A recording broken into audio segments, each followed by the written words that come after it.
Tomen su lugar, hermanos, la paz de Dios. El hermano Octaviano Melo Montiel, diácono de esta iglesia y el jefe de mantenimiento también aquí de la iglesia. Por cierto, hermanos, usted no lo nota, pero estas placas de mármol que están cubriendo las columnas, los años han hecho que se caigan. Anteriormente no había los materiales epóxicos que ahora hay y bueno, con el tiempo se caen. Las hemos estado reponiendo. El jueves todavía algunos de los que vinieron vieron los andamios.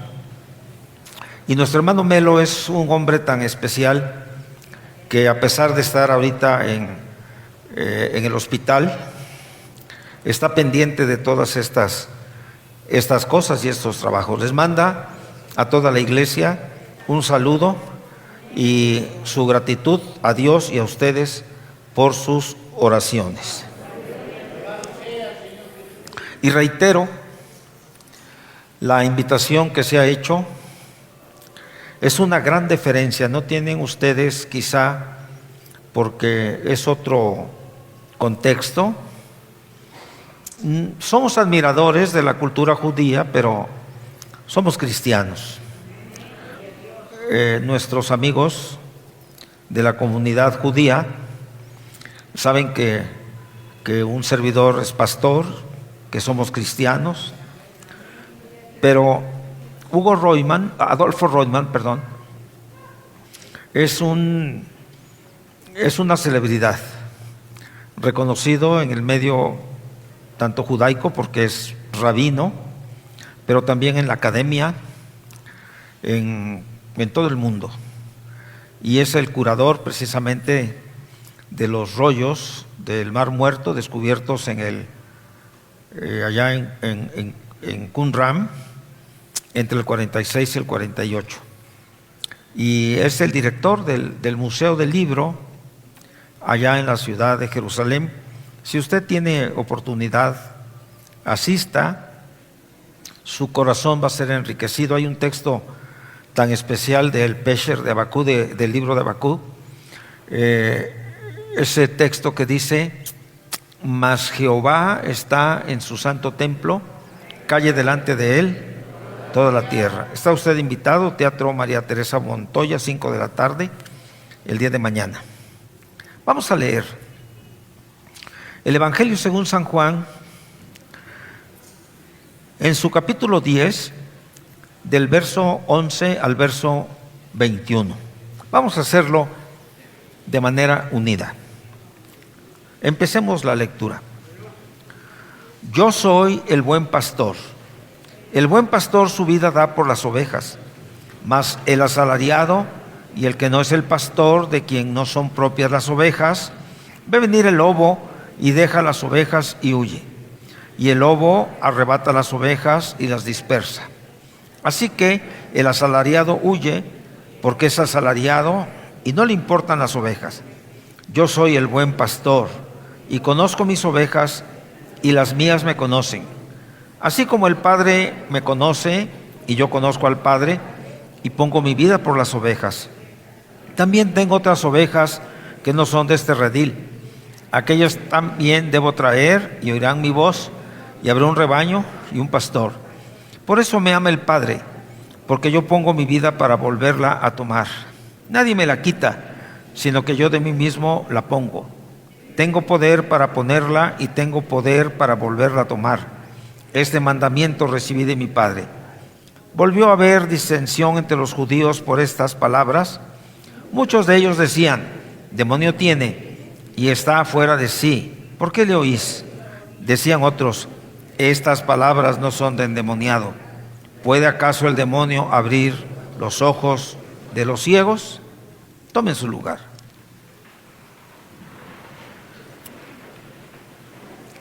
La palabra de Dios, el regalo tan especial que hemos recibido por la providencia divina, por la gracia divina, Debemos valorarlo, debemos amar la palabra. No somos bibliólatras, pero sí vemos en la palabra de Dios todo aquello que el Padre ha querido revelarnos, fundamentalmente a través de su Hijo Jesucristo. En una ocasión fueron a Inglaterra varios jefes de tribus africanas y le dijeron a la reina cuál es el mayor regalo que el Imperio Británico ha recibido y que tiene por lo mismo en alto valor. Y la reina dijo: el máximo regalo que nuestro imperio ha recibido es la palabra de Dios. La palabra de Dios ha sido la inspiración para muchos siervos, para muchos hombres que la han leído y que la han comprendido. Hay un dicho, por cierto, en el medio de los libros, que la mitad de los libros que se imprimen se lee. De esa mitad de esos libros, la mitad los lee. Y la mitad de esos que leen los libros los comprenden. Pero la palabra de Dios la entiende el niño, la entiende el joven, la entiende el hombre adulto, el anciano. Es viva y eficaz y más penetrante que una espada aguda de dos filos. Los hombres de Dios del primer siglo, San Pablo, sus epístolas están inspiradas en la revelación de la palabra de Dios. Y él mismo contribuye a formar el Nuevo Testamento, lo cual es la palabra de Dios. Ese periodo, un periodo muy amplio, hay pensadores, hay hombres de Dios. Ese tiempo se define como la patrística y hay grandes exponentes: Eusebio, Tertuliano, Ignacio, etc. Brilla con intensidad en el siglo IV un hombre africano, obispo, un hombre clérigo en Hipona, actualmente la parte norte de África, Marruecos, Agustín de Hipona. Escribe, predica la palabra de Dios como muy pocos lo han hecho. Y hay un brinco muy grande entre esta clase de pensadores cristianos hasta el año 1240, cuando nace el teólogo Tomás de Aquino. Un cerebro, una mente maravillosa. Escribió muchos libros, pero entre ellos la Suma Teológica, algo que es imprescindible en su lectura y estudio de los teólogos hasta hoy día. La profundidad de su pensamiento y la impresión de sus libros, pero sobre todo en la Suma Teológica la dividió en tres partes. Primero, la existencia de Dios y las pruebas que acreditan su existencia. Segundo, o mejor dicho, dentro de la primera, la doctrina maravillosa de la Divina Trinidad. La segunda, el mover de Dios, cómo Dios se mueve en la razón de los hombres, aún en esos hombres que se manifiestan y se confiesan ateos. Y la tercera, el Señor Jesucristo y sus mandamientos. Cito esto porque tenemos la responsabilidad de conocer esta parte de la historia eclesiástica. Pero leyendo la palabra, particularmente el Señor Jesús en sus conversaciones con los fariseos y con los escribas, en una sola frase, en una afirmación, llega a una cima teológica impresionante. Dice él: yo soy el buen pastor. De esta manera quiere alumbrar los corazones de escribas, de fariseos, de sacerdotes. Quiere iluminar su ceguera espiritual. Y esta frase la utiliza 2 veces. Hay que referirnos a quien dirige esta frase. Ya lo dijimos. Y era muy conocido para los judíos del Medio Oriente, conocedores de la Tanaj, conocedores de la Biblia hebraica, conocedores de Tefilim, libro de los Salmos, lo que presentó el salmista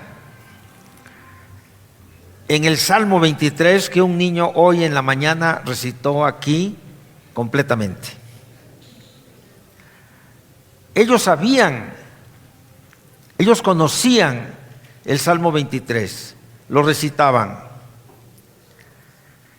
En el Salmo 23 el salmista presenta a Dios como el pastor ideal. El hermano Eliseo Vila hace algunos meses aquí predicó acerca del Salmo 23. El pastor ideal que provee lo necesario, el alimento para sus ovejas. El pastor ideal que guía a sus ovejas por caminos seguros de bienestar y paz. El pastor ideal que cuando aparecen las dificultades en la vida de sus ovejas, descrito en el Salmo 23 de manera poética: cuando ande en valle de sombra de muerte, no temeré mal alguno. El pastor ideal que ha prometido su presencia constante, consoladora y sobre todo redentora. Eso lo sabían los judíos. Eso lo habían aprendido desde los 6 años. Y la expresión yo soy el buen pastor,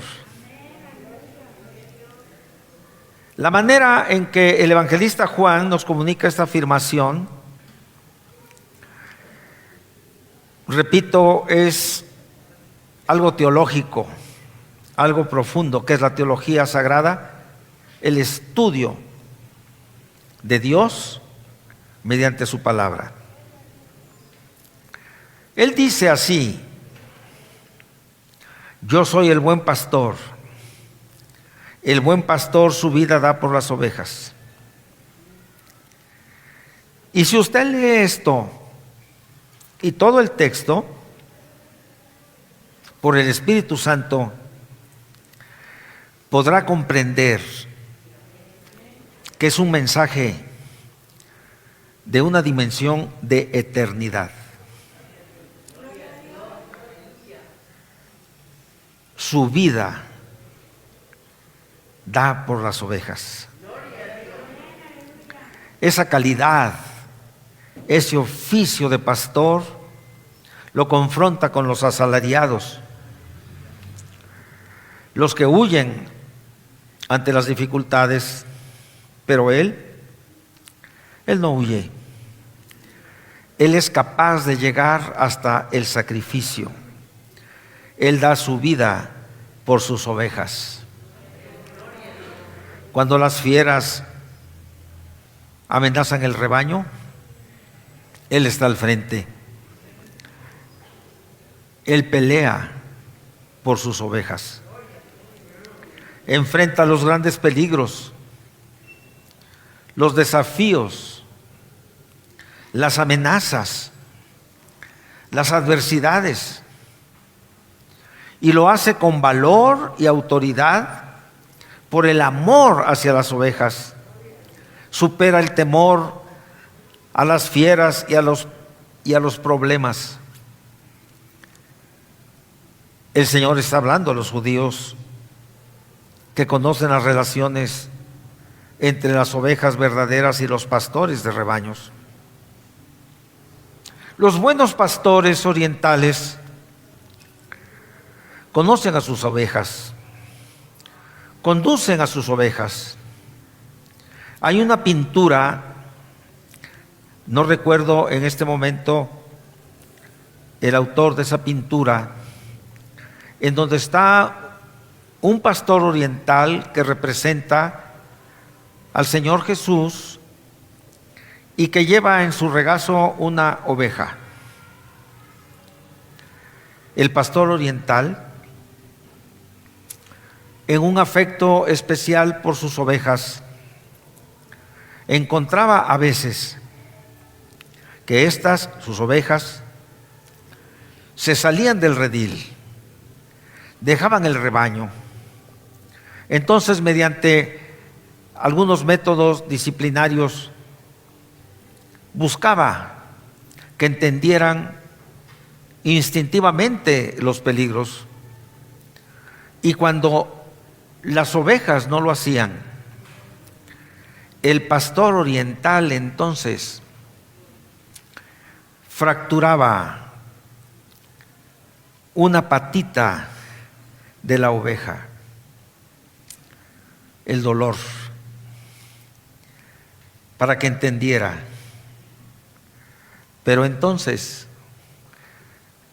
en esa pintura está reflejado lo que realmente hace un pastor oriental, o hacía un pastor oriental. Lo hacía por amor, para que no se descarriara. Pero entonces tomaba a la oveja y la cargaba y la llevaba muy cerca de sí. En algunas ocasiones así es el buen pastor con sus hijos, ovejas que se descarrían.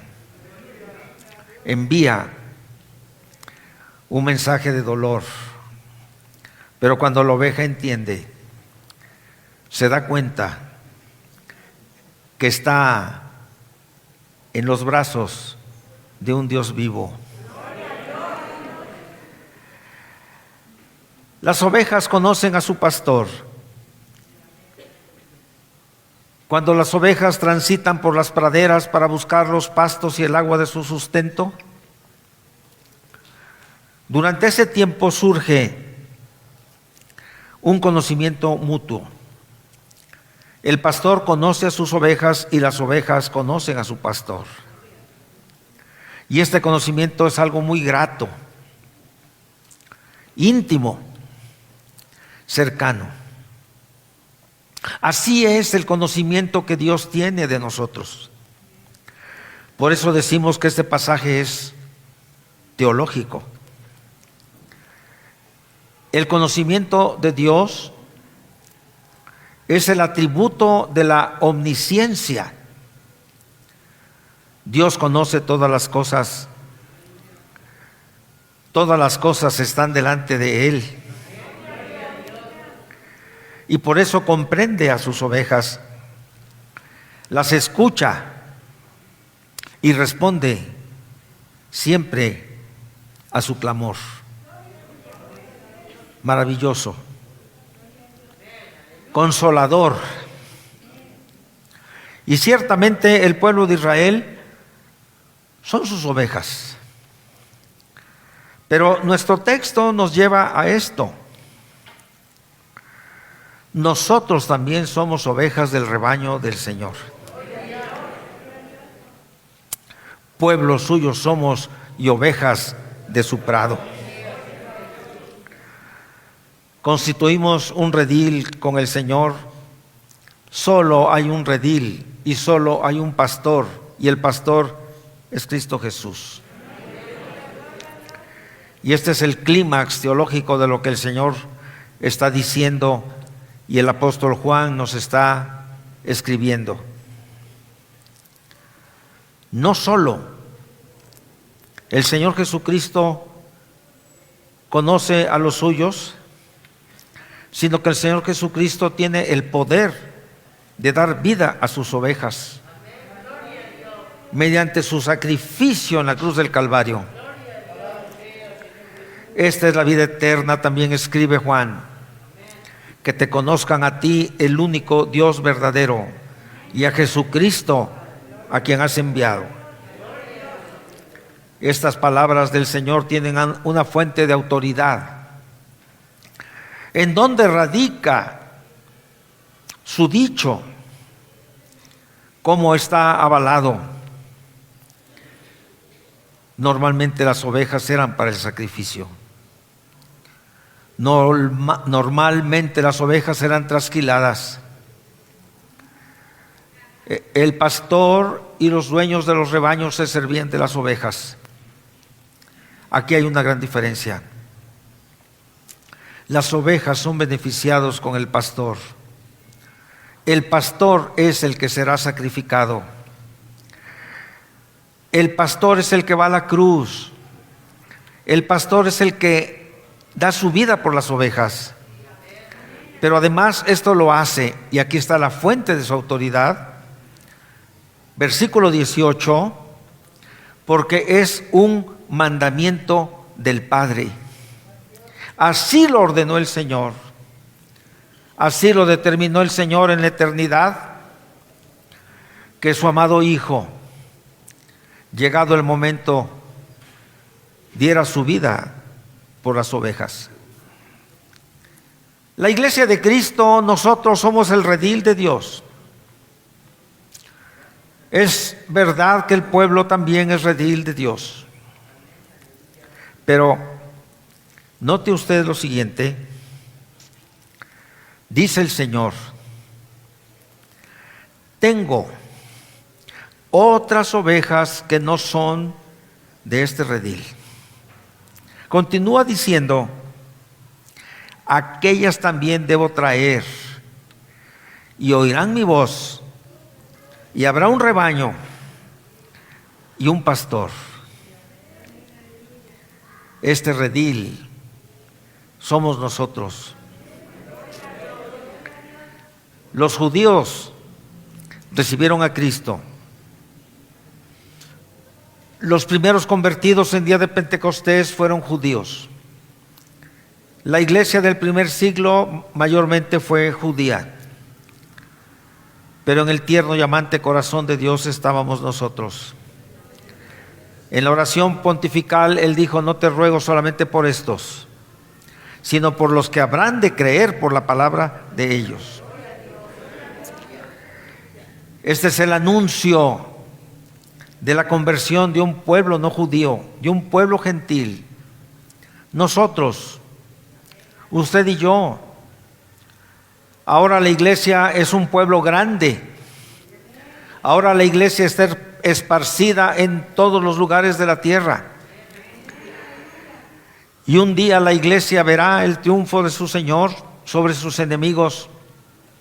Y como escuchamos en esta mañana en la escuela dominical, una gran multitud de todo pueblo, nación y lengua le adoraremos por siempre. Aleluya. La misión redentora del Señor es formar un gran pueblo. Por eso la preocupación de seguir predicando su palabra. Por eso el interés primordial en un aspecto devocional es que muchos conozcan al Señor Jesús.